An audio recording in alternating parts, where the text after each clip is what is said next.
Hi everybody. Today we're just going to spend a few minutes to look at the new Leica Captivate software running on the CS20 data collector.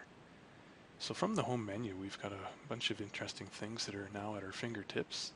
The main one is that we can see all of our projects highlighted in this carousel here, sort of like looking at photos on a smartphone. It's also nice that you can take a picture of your project and assign it to this, so it'll help you remember what it is you're looking for. Down at the bottom you can see all of the different applications that are available to the user, and these are all selectable and rearrangeable, so you can customize how you like to work, and you can turn them on and off as needed as well. All the icons that you see here are also selectable, so that it brings up additional information that you can perform with the unit. Even clicking on a project, you'll quickly see that things are no longer buried a few menus deep. Quickly you can send data here with just one button click. To start with, I'm going to visit the National Music Center, which is being built in downtown Calgary. We'll just jump into the map view. This is the typical view a surveyor would see in the 2D world.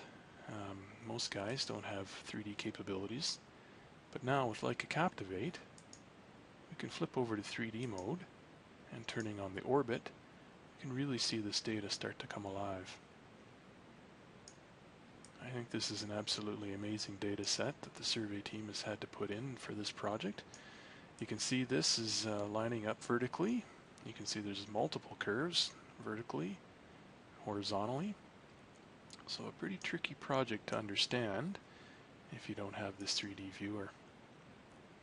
You can zoom in on the data. You can rotate the data. You can even select a point that you want to view everything around.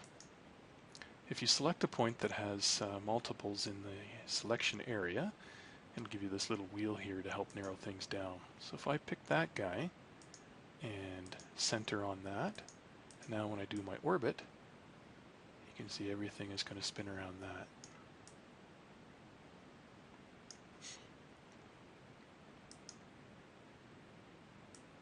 Take one more look at another project. This is in Switzerland.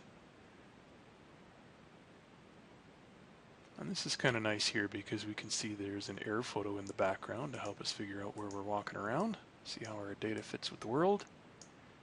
Once again, we'll jump into the 3D view, and from the 3D environment, as we rotate, I think I'll just zoom in on something here with our zoom window. You can see that we've incorporated point cloud data from an MS50 or MS60.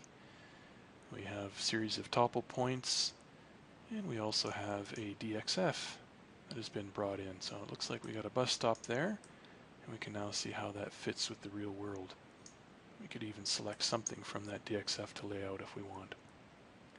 So that's just a quick 3-minute view of what's happening in the new Leica Captivate. So if you want to investigate any more of this software and see things a little bit more in depth, Leica has some great videos on YouTube and right on their website.